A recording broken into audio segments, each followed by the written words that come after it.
31 মার্চের মধ্যে আবার ডাকসু নির্বাচনের দাবি নুরুলের। 3 দিনের মধ্যে পুনঃতফসিল চেয়ে ভোট বর্জনকারীদের স্মারকলিপি। বিশৃঙ্খলাকারীদের বিরুদ্ধে কঠোর হওয়ার হুঁশিয়ারি উপাচার্যের। ডাকসু নির্বাচন এবং এই সকলের যে কর্মপ্রয়াস, তাদের আন্তরিকতা, সেগুলোকে অসম্মান দেখানোর যে এখতিয়ার, সেটি আমার নেই। প্রথম শ্রেণীতে ভর্তি পরীক্ষা বন্ধের নির্দেশ প্রধানমন্ত্রীর। বাবা মাকে অসুস্থ প্রতিযোগিতা থেকে বিরত থাকার আহ্বান। পর পর পর এই বলাটা বা ধমক দেওয়াটা বা তাদেরকে আরো বেশি চাপ দিলে শিক্ষার উপর তাদের আগ্রহটা কমে যাবে। গ্যাসের দাম 80% বাড়ানোর প্রস্তাব বিতরণ সংস্থার। কোম্পানির বিতরণ মার্জিন বৃদ্ধির জন্য বিতরণ মার্জিন পুনর্নির্ধারণের জন্য কমিশনের নিকট আবেদন করেছি। এভাবে দাম বাড়লে আন্তর্জাতিক বাজারে দেশীয় বাণিজ্য হুমকিতে পড়বে বলছে হাইকোর্ট। এবং রোহিঙ্গাদের জন্য বরাদ্দের 75% এনজিওগুলোর পকেটে যায় বলেন মুক্তিযোদ্ধা মন্ত্রী। অসৎ উদ্দেশ্য খতিয়ে দেখার নির্দেশ। যারা রোহিঙ্গা তাদের জন্য 25% খরচ হয় না। আমরা পর্যবেক্ষণ করে দেখেছি 75% খরচ হয় যারা এগুলো দেখাশোনা করার জন্য যারা আছে ওনাদের জন্য।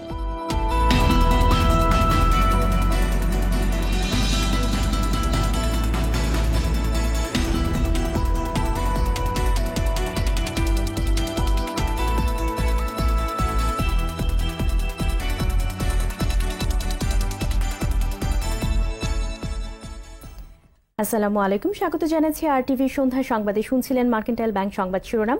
আপনাদের সঙ্গে আছি আমি কামরুন্নাহা রবি এবং আমি সাবরিন শাকামিম।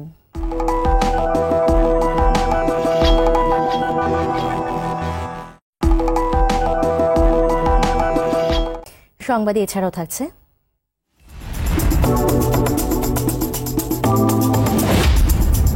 বঙ্গমাতা অনূর্ধ্ব 19 নারী আন্তর্জাতিক গোল্ড কাপ ফুটবল টুর্নামেন্ট প্রচারে 7 নারী নির্মাতা নাটক নির্মাণের খবর।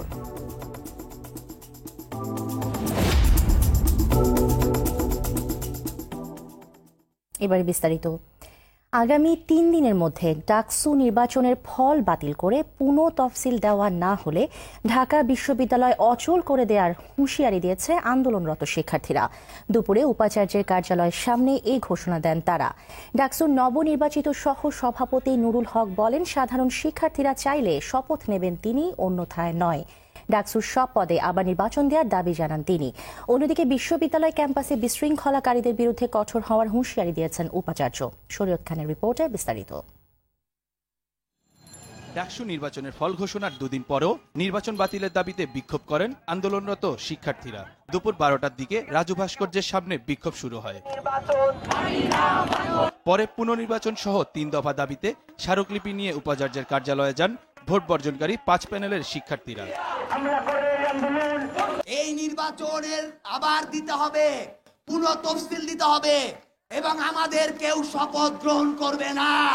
এদিকে আন্দোলনরত শিক্ষার্থীদের সঙ্গে একমত পোষণ করে সব পদে আবার নির্বাচনের দাবি জানান ডাকসুর নবনির্বাচিত সহসভাপতি নুরুল হক। আমি তাদের নির্বাচিত প্রতিনিধি হিসেবে আমি তাদের দাবির সাথে একমত পোষণ করেছি এবং আমিও চাই এই প্রশ্নবিদ্ধ নির্বাচন বাতিল করে 31শে মার্চের মধ্যেই পুনরায় নির্বাচন দিতে হবে এবং যারা এই নির্বাচনের কারচুপির সাথে জড়িত ছিল প্রশাসনের, তাদেরকে বহিষ্কার করে অন্যদেরকে নিয়োগ দিয়ে সুষ্ঠু নির্বাচন করতে হবে। ডাকসু এবং হল সংসদ নির্বাচনের ফল বাতিল করে পুনঃতফসিলের দাবিতে 6 শিক্ষার্থীর আমরণ অনশন গড়িয়েছে দ্বিতীয় দিনে। রাজু ভাস্কর্যের সামনে মঙ্গলবার রাতে অনশন শুরু করেন 4 শিক্ষার্থী। পরে তাদের সঙ্গে যোগ দেন আরো 2 জন। নির্বাচন বর্জনকারী 5 প্যানেলের নেতারাও তাদের সঙ্গে একাত্মতা প্রকাশ করেন। বুধবার ক্যাম্পাসে কোনো কর্মসূচি পালন করেনি ছাত্রলীগ। আন্দোলনরত শিক্ষার্থীদের দাবির প্রেক্ষিতে নয়, বরং ডাকসুর রীতিনীতি মেনে সিদ্ধান্ত নেওয়ার কথা জানান উপাচার্য মোহাম্মদ আখতারুজ্জামান। বহুল কাঙ্ক্ষিত ডাকসু নির্বাচন, সুতরাং এত মানুষের আন্তরিকতা, তাদের স্বচ্ছ দৃষ্টিভঙ্গি, তাদের সময় শ্রম, যেটি দিয়ে অর্জিত একটি বড় আকারের কর্মযজ্ঞের যে ফল, সেগুলোকে নস্যাৎ করা বা সেগুলোর প্রতি অশ্রদ্ধা জ্ঞাপন করার ক্ষমতা উপাচার্যের থাকে না। আন্দোলন থেকে সরে এসে বিশ্ববিদ্যালয়ে সুষ্ঠু পরিবেশ বজায় রাখতে সবার প্রতি আহ্বান জানান উপাচার্য। শরীয়ত খান, RTV, ঢাকা। দর্শক, এই মুহূর্তে ঢাকা বিশ্ববিদ্যালয়ের রাজু ভাস্কর্যের সামনে আছেন আমাদের সহকর্মী আপেল শাহরিয়ার। সেখানকার সবশেষ অবস্থা জানাতে সরাসরি যুক্ত হচ্ছেন তিনি আমাদের সাথে। আপেল, আমরা জানি যে কয়েকজন ছাত্র ডাকসুর পুনর্নির্বাচনের দাবিতে রাজু ভাস্কর্যের সামনে অনশন করছেন। প্রশাসনের কেউ কি তাদের সঙ্গে যোগাযোগ করছেন কিনা, পাশাপাশি ক্যাম্পাসের বর্তমান পরিবেশ কেমন দেখছেন আপনি আমাদের জানাবেন।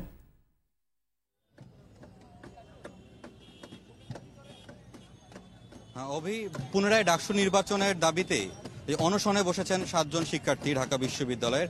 এরই মধ্যে একজন গুরুতর অসুস্থ হওয়াতে তাকে হাসপাতালে ভর্তি করা হয়েছে। আর আপনাকে যদি একটু দেখায় যে এখন যারা এখনো এই রাজু ভাস্কর্যের সামনে অনশনে রয়েছেন, তারা বলছেন যে তাদের দাবি না মানা পর্যন্ত তারা তাদের অনশন চালিয়ে যাবেন। তো আমরা চেষ্টা করি যে একজন যে অনশনকারী রয়েছে তার সাথে একটু কথা বলার জন্যে। এখন পর্যন্ত বিশ্ববিদ্যালয় কর্তৃপক্ষ আপনাদের সাথে যোগাযোগ করেছে কিনা এবং আপনাদের পরবর্তী পদক্ষেপগুলো আপনারা কি নিচ্ছেন? করে নাই, প্রথমত কোনো যোগাযোগ করে নাই।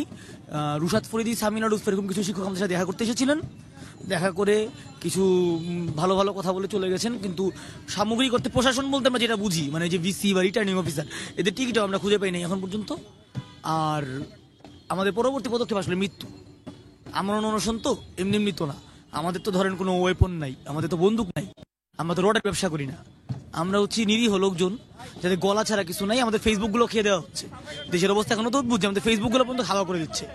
তো আমাদের আছে কি, আমাদের আছে হচ্ছে যে একটাই অপশন ছিল, মরে যাওয়া। অনশন করতে করতে আমরা মরে যাওয়া। আমাদের দাবি দুইটা, এক হচ্ছে যত কালপিটের কারণে সোকল যত শিক্ষক, দায়িত্ব প্রাপ্ত এবং দায়িত্ব জ্ঞানহীন শিক্ষক, তাদের প্রত্যেককে ক্ষমা চাইতে হবে এবং হচ্ছে পদত্যাগ করতে হবে। আর এই ভুয়া নির্বাচন বাতিল করে নতুন নির্বাচন দিতে হবে। ধন্যবাদ আপনাকে।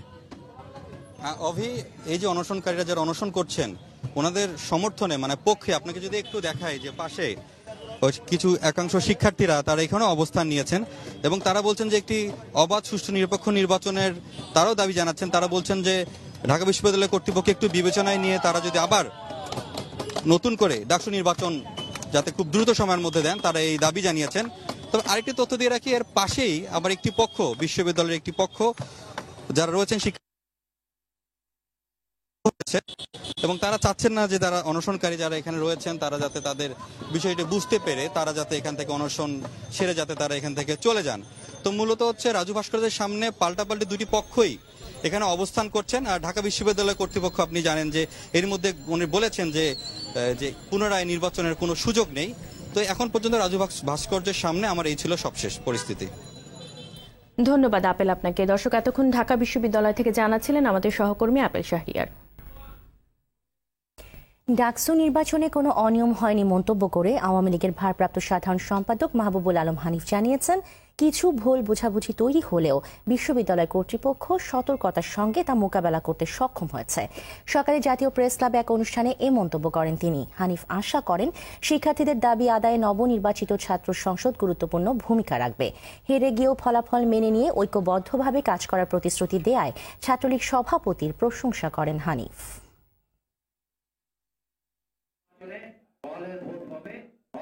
আমরা স্বাগত জানাই যারা ছাত্র সংসদে নির্বাচিত হয়েছেন ছাত্র প্রতিনিধি হিসাবে, তাদের সকলকে আমরা স্বাগত জানাই, অভিনন্দন জানাই।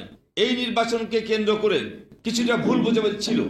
এখানে নির্বাচন নিয়ে কোনো অনিয়মের আমরা সেই ধরনের গুরুতর যে দু একটা আমরা অভিযোগ আমরা পাই নাই। ছোটখাটো যে সমস্ত বিষয়গুলো উত্থাপিত হয়েছিল, পরবর্তীতে দেখা গেছে এগুলো আসলে ভুল বোঝাবুঝি। প্রথম শ্রেণীতে ভর্তি পরীক্ষা বন্ধ করতে সংশ্লিষ্টদের নির্দেশনা দিয়েছেন প্রধানমন্ত্রী শেখ হাসিনা। সেই সঙ্গে শিক্ষার জন্য শিশুদের অতিরিক্ত চাপ না দিতে শিক্ষক, অভিভাবক সহ সবার প্রতি আহ্বান জানিয়েছেন। সকালে বঙ্গবন্ধু আন্তর্জাতিক সম্মেলন কেন্দ্রে জাতীয় শিক্ষা সপ্তাহের উদ্বোধনী অনুষ্ঠানে এসব কথা বলেন প্রধানমন্ত্রী। মারুফ রেজা রিপোর্ট। বর্তমানে প্রাথমিক বিদ্যালয়ে ভর্তির হার প্রায় ৯৮%। গেল ১৩ বছরে এই স্তরে সাক্ষরতার হারও বেড়েছে প্রায় ১৯%। সঙ্গে ঝরে পড়া শিক্ষার্থী কমেছে অন্তত ২৯%। নিরক্ষরতা মুক্ত দেশ গঠনের লক্ষ্যে প্রতি বছর পালিত হয় জাতীয় প্রাথমিক শিক্ষা সপ্তাহ। এবার প্রাথমিক শিক্ষার দীপ্তি, উন্নত জীবনের ভিত্তি স্লোগানে জাতীয় প্রাথমিক শিক্ষা সপ্তাহের উদ্বোধন করেন প্রধানমন্ত্রী। পরে প্রধান অতিথির বক্তব্যে অভিভাবকদের অসুস্থ প্রতিযোগিতা না জড়িয়ে বরং শিশুদের চাপ মুক্ত রেখে শিক্ষা দেওয়ার আহ্বান জানান প্রধানমন্ত্রী। প্রতিযোগিতা শিশুদের মধ্যে না হলেও মায়েদের মধ্যে বা বাবা মায়ের মধ্যে একটু বেশি হয়ে যায়, এটাও কিন্তু খুব একটা অসুস্থ প্রতিযোগিতা বলে আমি মনে করি। পর পর পর এই বলাটা বা ধমক দেওয়াটা বা তাদেরকে মানে আরো বেশি চাপ দিলে শিক্ষার উপর তাদের আগ্রহটা কমে যাবে, একটা ভীতি সৃষ্টি হবে। সেই ভীতিটা যাতে সৃষ্টি না হয় সেদিকে আমাদের শিক্ষক এবং অভিভাবক তাদেরকে আমি অনুরোধ করব। প্রাথমিক বিদ্যালয়ে প্রথম শ্রেণীতে সরাসরি ভর্তি নিতে সংশ্লিষ্টদের নির্দেশনা দেন শেখ হাসিনা। তাগিদ দেন খেলাধুলার মাধ্যমে শিক্ষা দেওয়ার। ক্লাস 1-এ ভর্তির জন্য ছাপানো প্রশ্নপত্র দেওয়া হয়। এখন ক্লাস 1-এ ভর্তি যদি ছাপানো প্রশ্নপত্র পড়েই যদি পরীক্ষা দিতে পারে তাহলে আর ক্লাস 1-এ শিখতে যাবে কি? এই প্রক্রিয়াটা কিন্তু বাতিল করতে হবে। যে কোনো এলাকা ভিত্তিক যে সকল প্রাইমারি স্কুল আছে, এটা ঢাকা শহর হোক সারা বাংলাদেশ হোক, যে ওই এলাকার সমস্ত শিশু তার স্কুলে ঢোকার বয়স হওয়ার সাথে সাথেই তাকে স্কুলে নিয়ে নিতে হবে। এর আগে শিক্ষাক্ষেত্রে বিশেষ অবদানের স্বীকৃতি হিসেবে 19 জনের হাতে জাতীয় প্রাথমিক শিক্ষা পদক 2018 তুলে দেন প্রধানমন্ত্রী। সেই সঙ্গে পুরস্কার তুলে দেন 2018 সালে আন্তঃপ্রাথমিক বিদ্যালয় সাংস্কৃতিক প্রতিযোগিতায় বিজয়ীদের হাতে। মারুফ রেজা, RTV, ঢাকা। সিঙ্গাপুরের মাউন্ট এলিজাবেথ হাসপাতালে চিকিৎসাধীন আওয়ামী লীগের সাধারণ সম্পাদক ওবায়দুল কাদেরকে আইসিইউ থেকে কেবিনে স্থানান্তর করা হয়েছে। সিঙ্গাপুরে অবস্থানরত বঙ্গবন্ধু শেখ মুজিব মেডিকেল বিশ্ববিদ্যালয়ের পরিচালক ডাক্তার আবু নাসের রিজভী এ তথ্য জানান। তিনি জানান, ওবায়দুল কাদেরের শারীরিক অবস্থা ভালো এবং সকাল থেকে নরম খাবার দেয়া হচ্ছে। আগামী সপ্তাহে সুবিধাজনক সময়ে চিকিৎসকেরা সেতুমন্ত্রী বাইপাস সার্জারির প্রস্তুতি নিচ্ছেন বলেও জানান তিনি।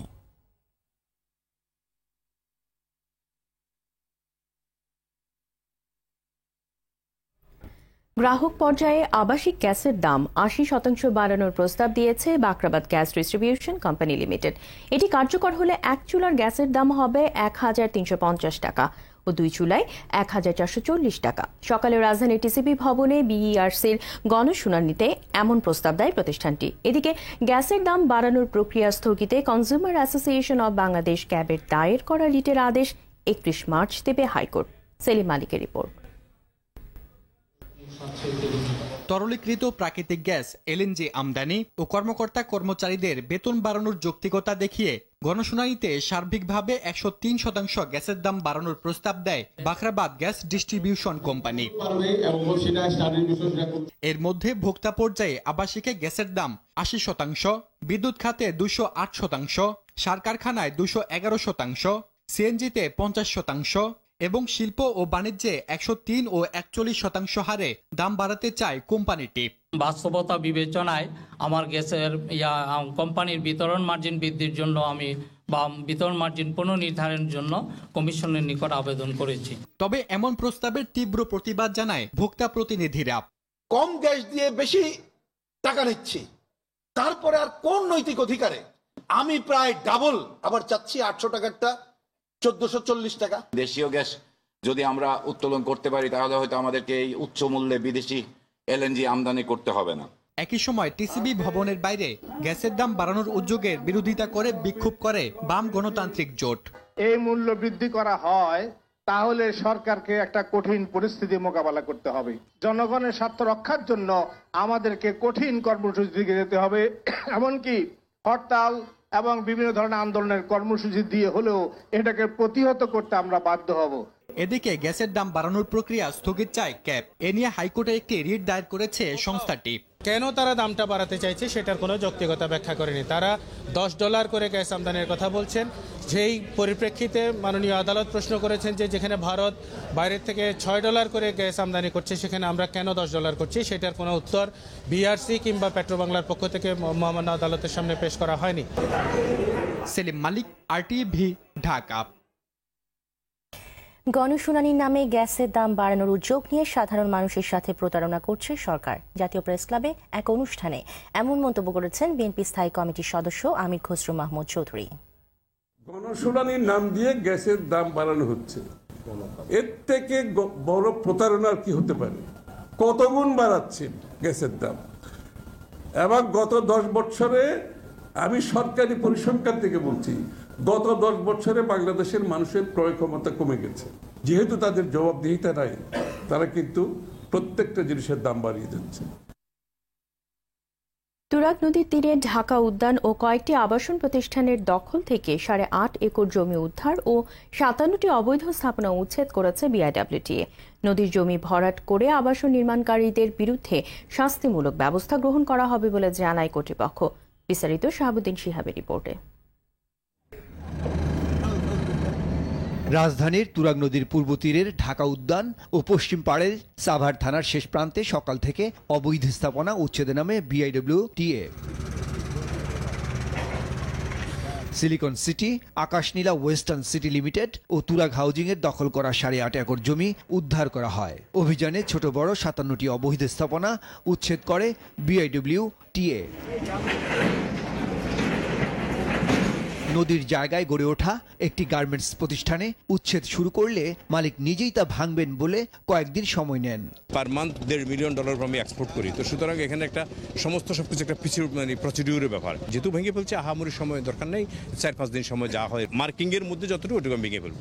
বিআইডব্লিউটি এর যুগ্ম পরিচালক বলেন, নদীর জমি ভরাট করে গড়ে তোলা আবাসন প্রতিষ্ঠানের বিরুদ্ধে শাস্তিমূলক ব্যবস্থা নেওয়া হবে। আকাশনীলা, সিলিকন সিটি এবং অনির্বাণ, এই 3টি হাউজিং কোম্পানি আমাদের যে স্থাপিত সীমানা পিলারগুলো ইচ্ছে মতো সারা সামনে নিয়ে এসেছে। বিপুল পরিমাণ জায়গা, এটা দেখে শেষ করা যাবে না, এটা আসলে মাপা হয়নি কত বড় জায়গা ভরাট। এদের বিরুদ্ধে আমরা অবশ্যই আইনগত ব্যবস্থা নিব এবং এই সমস্ত অপসারণ ব্যয়, উচ্ছেদ ব্যয় তাদের কাছে আদায় করার আমরা সিদ্ধান্ত নিয়েছি। পর্যায়ক্রমে ঢাকার চারদিকের সবগুলো নদী পুনরুদ্ধার করা হবে বলে জানান বিআইডব্লিউটিএ কর্মকর্তারা। শাহাবুদ্দিন শিহাব, RTV, ঢাকা। বেসরকারি কিছু সংস্থা কক্সবাজারের রোহিঙ্গা ক্যাম্পগুলোতে অসৎ উদ্দেশ্য নিয়ে কাজ করছে বলে জানালেন মুক্তিযুদ্ধ বিষয়ক মন্ত্রী আকম মোজাম্মেল হক।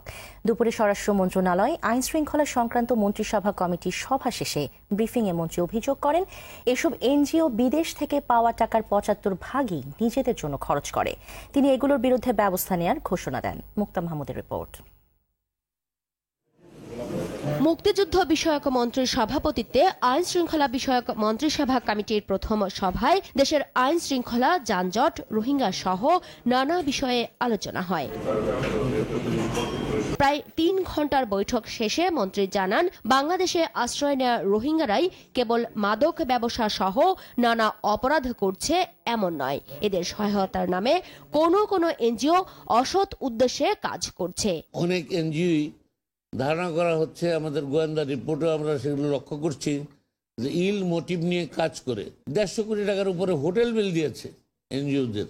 যারা ভুক্তভোগী অর্থাৎ যারা রোহিঙ্গা, তাদের জন্য 25% খরচ হয় না। এটা খুবই দুঃখজনক।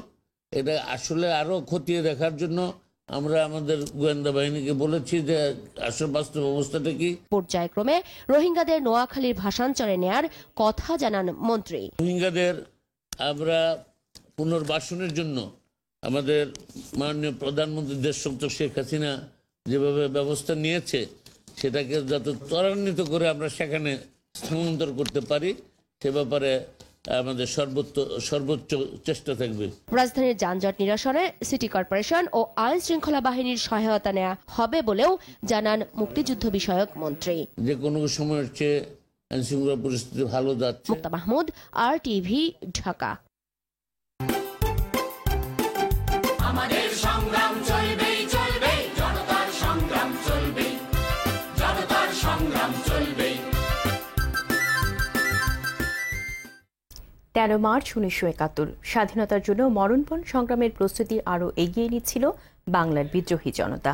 লাহোরের এক সভায় এদিন জাতীয় পরিষদের সংখ্যালঘিষ্ঠ 5টি দলের নেতারা প্রেসিডেন্ট ইয়াহিয়াকে অবিলম্বে বাংলাদেশে গিয়ে শেখ মুজিবুরের সঙ্গে আলোচনার মাধ্যমে অন্তর্বর্তীকালীন সরকার গঠনের অনুরোধ জানান।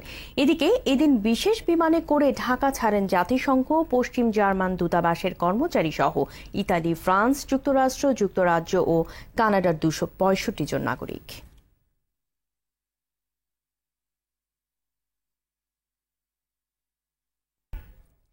আদালতের আদেশ সত্ত্বেও রাজধানীর বায়ু দূষণ রোধে প্রয়োজনীয় পদক্ষেপ না নেয় হতাশ ও ক্ষুব্ধ হাইকোর্ট। মাত্রা পরিমাপ করে দূষণ রোধে কি কি পদক্ষেপ নেওয়া হয়েছে আগামী 10 এপ্রিলের মধ্যে তা প্রতিবেদন আকারে দাখিল করতে পরিবেশ অধিদপ্তরকে নির্দেশও দিয়েছে আদালত। খান আলামিনের রিপোর্টে বিস্তারিত। ধুলায় সয়লাব ঢাকার পথঘাট, বায়ু দূষণে মানবদেহের ক্ষতি অন্তহীন, তাই দূষণ রোধে ব্যবস্থা নিতে নির্দেশনা চেয়ে human rights and piece for Bangladesh 27 জানুয়ারি একটি রিট আবেদন করে। শুনানি নিয়ে রুলসহ বেশ কিছু নির্দেশনাও দেয় আদালত, কিন্তু ফল না আসায় সংশ্লিষ্টদের প্রতি ক্ষোভ প্রকাশ করে হাইকোর্ট। বিচারপতি FRM নাজমুল হাসান ও বিচারপতি KM কামরুল কাদেরের ডিভিশন বেঞ্চ ক্ষোভ জানিয়ে আগামী 10 এপ্রিল পর্যন্ত সময়সীমা বেঁধে দেয়। সেদিন পরিবেশ অধিদপ্তরের মহাপরিচালক জিয়াউল হককে আদালতে হাজির হয়ে প্রতিবেদন দিতে বলা হয়েছে। ডিজি এনভায়রনমেন্টকে নির্দেশ দিয়েছেন বায়ুমানের যে পরিচালক আছেন ওনাকে সরাসরি উপস্থিত হয়ে আদালতে যে ধরনের নির্দেশনাগুলো ছিল কতদূর প্রতিপালন করা হয়েছে এবং বায়ুমানের যে মাত্রা, দূষণের মাত্রা, সেটা ওনাকে উপস্থিত হয়ে ব্যাখ্যা জানাতে বলা হয়েছে যে মাত্রাটা কতটুকু কম বেশি আছে। আদালতের আগের নির্দেশনা অনুসারে রাজধানীর যেসব এলাকায় উন্নয়ন কর্মকাণ্ড চলছে সেসব এলাকা ঘেরাও করে নিয়মিত পানি ছেটাতে হবে, কিন্তু সে বিষয়ে সন্তোষজনক কোনো প্রতিবেদন দাখিল করতে পারেনি সংশ্লিষ্টরা। তো আমরা দেখিয়েছি আদালতকে এবং আদালত কনভিন্স হয়েছেন যে সিটি কর্পোরেশন যে এফিডেভিট দিয়েছে সেখানে আদালতের নির্দেশ মতো ব্যবস্থাটা তারা নেননি এবং সেই জন্য আদালত বলেছেন যে তাদের এই এফিডেভিট কমপ্লায়েন্স আবার দিতে হবে এবং আদালত যেভাবে নির্দেশ দিয়েছে সেইভাবে পালন করে তারপরে আগামী 10 এপ্রিলের মধ্যে তাদের প্রতিবেদন দাখিলের জন্য নির্দেশ দিয়েছেন।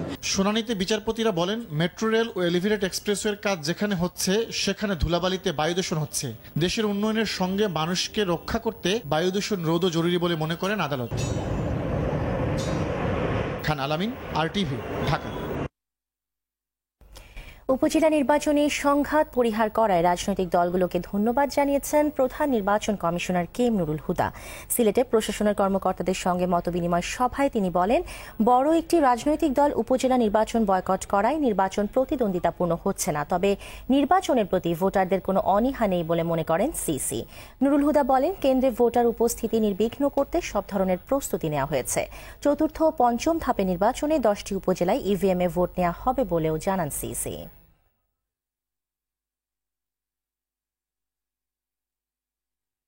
পাবনার আটঘরিয়া উপজেলায় চলছে নির্বাচনী প্রচার। প্রতীক বরাদ্দের পর থেকেই মাঠ চষে বেড়াচ্ছেন প্রার্থীরা। আওয়ামী লীগ প্রার্থীর পাশাপাশি চেয়ারম্যান পদে লড়ছেন 2 জন স্বতন্ত্র প্রার্থী। পাবনা প্রতিনিধি আবুল কালাম আজাদের তথ্য ছবিতে রাসেল আহমেদের রিপোর্ট। দ্বিতীয় ধাপে 18 মার্চ ভোট হবে পাবনার 7 উপজেলায়। এরই মধ্যে জমে উঠেছে নির্বাচনী প্রচার। আমেজ বইছে আটঘরিয়া উপজেলাতেও। এখানকার চায়ের দোকান থেকে শুরু করে সবখানে এখন নির্বাচনী আলাপ। একটি পৌরসভা ও 5টি ইউনিয়ন নিয়ে গঠিত উপজেলাটিতে চেয়ারম্যান পদে লড়ছেন আওয়ামী লীগ 3 জন প্রার্থী। এলাকার উন্নয়ন প্রতিশ্রুতি নিয়ে ভোটারদের দুয়ারে যাচ্ছেন তারা। জনগণের সাথে সম্পর্ক আমার অনেক আগে থেকেই, আমার বিশ্বাস ইনশাআল্লাহ জনগণ আমার পক্ষে। জননেত্রী শেখ হাসিনার গতিশীল উন্নয়নের ধারা অব্যাহত রাখার জন্য তারা নৌকামার্কার পক্ষে অবস্থান নেবে, তাদের কাছে আমি করজোর মিনতি আমি করছি। আওয়ামী লীগ, আটঘরিয়ার সাধারণ জনগণ সবাই তাকে প্রত্যাখ্যান করেছে। আমি সাধারণ জনগণের প্রার্থী হয়ে নির্বাচন করছি। তবে এলাকার উন্নয়নে যোগ্য ব্যক্তিকে জনপ্রতিনিধি বানাতে চান ভোটাররা। দেশের যে কাজ করবি, রাস্তাঘাট ঠিক করে দিবি, হয়তো আমার সুবিধা অসুবিধাটা দেখবি জনগণের, তাকে আমরা ভোট দেবো। একজন ভোটার হিসেবে অবশ্যই আমি সৎ, যোগ্য এবং মানে জনদরদি যে জনগণের কাছাকাছি আসতে পারে এমন নেতাকেই অবশ্যই বেছে নেব। যারা যোগ্য এবং দেশের উন্নয়নমূলক কাজ করবে তাদেরকেই আমরা ভোট দেব। এদিকে নির্বাচন অবাধ ও শান্তিপূর্ণ করতে সব ব্যবস্থা নিয়েছে নির্বাচন কমিশন। এই নির্বাচনের আইন শৃঙ্খলা থেকে শুরু করে শতভাগ নিরপেক্ষ, সুষ্ঠু এবং সকলের কাছে গ্রহণযোগ্য নির্বাচনের জন্য যা যা করণীয় আমরা ইতিমধ্যে বিভিন্নভাবে বিভিন্ন সংস্থার সাথে মিটিং করে আমরা সিদ্ধান্ত নিচ্ছি। আটঘরিয়া উপজেলায় মোট ভোটার 1,19,000 ভোট নেওয়া হবে 45টি কেন্দ্রে। রাসেল আহমেদ, RTV।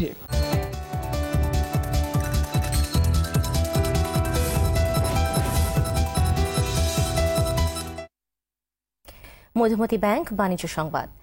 অপরাধ করে কোনো ব্যবসায়ী যদি তা স্বীকার করেন তাহলে তাকে জেলে পাঠানো হবে না, এই কথা জানিয়ে অর্থমন্ত্রী আহম মুস্তফা কামাল বললেন, সৎ ব্যবসায়ীদের সবসময় সাহায্য করা হবে। সকালে কেআইবিতে জনতা ব্যাংক লিমিটেডের বার্ষিক সম্মেলনে এই কথা বলেন তিনি। সরকারি ব্যাংকে দুর্নীতিবাজদের কোনো জায়গা হবে না বলে হুঁশিয়ারি দেন মন্ত্রী।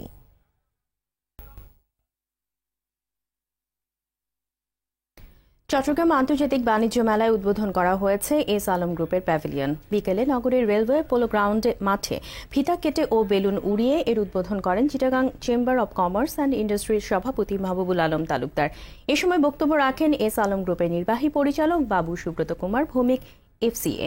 অনুষ্ঠানে এস আলম গ্রুপের সহকারী ব্যবস্থাপক মাহমুদুল আলম আকিব, এস আলম ভেজিটেবল অয়েলের মহাব্যবস্থাপক মোহাম্মদ রফিক উপস্থিত ছিলেন। পরে এস আলম প্যাভিলিয়নে কেক কাটা হয়।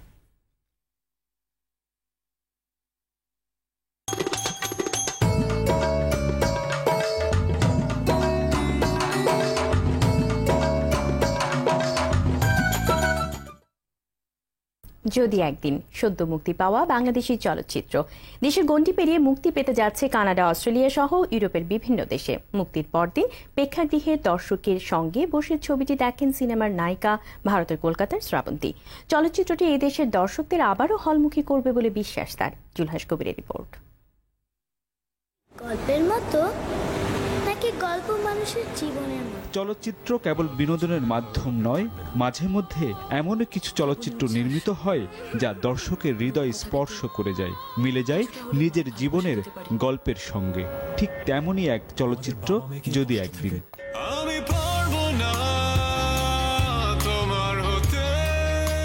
সিনেমার গল্পই এর মূল নায়ক। বাংলার এক বাবা মেয়ের জীবনের কাহিনী নিয়ে নির্মাণ করা হয়েছে সিনেমাটি, আর এই গল্পই কারিয়েছে দর্শকদের।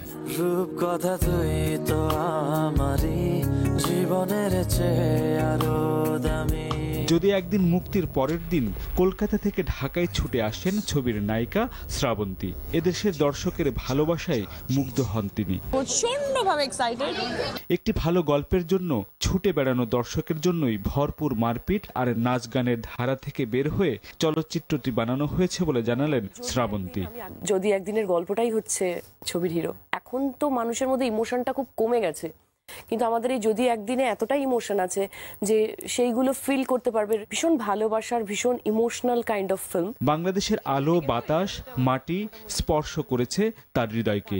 বারবার মুগ্ধ হয়েছেন গায়ক থেকে নায়ক বনে যাওয়া তাহসানের অভিনয়ে। আমি সত্যি বলছি, মানে একটা ইমোশনাল সিন আমরা করেছি যেখানে আমি জাস্ট হয় না হা করে তাকিয়েছিলাম যে ও মাই গড, ওয়ান্ডারফুল। মানে এক্সপ্রেশন এত সুন্দর, টাইমিং আর এত পলিশড, আমার ভীষণ ভালো লেগেছে। যদি একদিনের মতো এমন চলচ্চিত্রে তাকে অভিনয়ের সুযোগ করে দেয় ধন্যবাদ জানিয়েছেন আর টিভি ও বেঙ্গল মাল্টিমিডিয়াকে। আই এম ভেরি লাকি যে আমি যদি একদিনের মতো এত ভালো একটা ছবির কাস্টিং এ আছি। নিশ্চয়ই আমার তরফ থেকে অনেক শুভেচ্ছা আরটিভিকে, যাতে আরটিভি আরো যদি একদিনের মতো অনেক অনেক অনেক ভালো ভালো ছবি আমাদেরকে উপহার দেয়। এমন গল্পের সিনেমার জন্য বারবার এদেশে কাজ করতে আসতে চান শ্রাবন্তী। হোল টিমটাকে মিস করব, ইভেন আমি বাংলাদেশকে খুব মিস করব।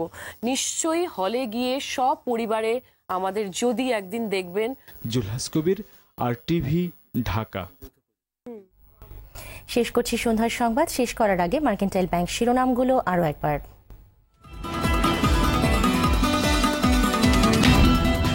31 মার্চের মধ্যে আবার ডাকসু নির্বাচনের দাবি নুরুলের। 3 দিনের মধ্যে পুনঃ তফসিল চেয়ে ভোট বর্জনকারীদের স্মারকলিপি। বিশৃঙ্খলাকারীদের বিরুদ্ধে কঠোর হওয়ার হুঁশিয়ারি উপাচার্যের। প্রথম শ্রেণীতে ভর্তি পরীক্ষা বন্ধের নির্দেশ প্রধানমন্ত্রীর। বাবা মাকে অসুস্থ প্রতিযোগিতা থেকে বিরত থাকার আহ্বান। গ্যাসের দাম 80% বাড়ানোর প্রস্তাব বিতরণ সংস্থার। এভাবে দাম বাড়লে আন্তর্জাতিক বাজারে দেশীয় বাণিজ্য হুমকিতে পড়বে বলছে হাইকোর্ট। এবং রোহিঙ্গাদের জন্য বরাদ্দের 75% এনজিওগুলোর পকেটে যায় বললেন মুক্তিযোদ্ধা মন্ত্রী। অসৎ উদ্দেশ্য খতিয়ে দেখার নির্দেশ। সন্ধ্যা সংবাদ এ পর্যন্তই। আর টিভির সবশেষ সংবাদ জানতে যে কোনো মোবাইল ফোন থেকে 24141 নম্বরে ডায়াল করুন। আর মোবাইল ফোনের সংবাদ দেখতে অ্যাপ স্টোর, গুগল প্লে বা উইন্ডোজ স্টোর থেকে ডাউনলোড করুন আর টিভি অ্যাপস। এছাড়াও তাৎক্ষণিক ও বিনোদন সংবাদ জানতে বিশ্বের যে কোনো প্রান্ত থেকে ভিজিট করুন facebook.com/rtv online এবং youtube.com/rtvdigitals। ধন্যবাদ সবাইকে। ধন্যবাদ।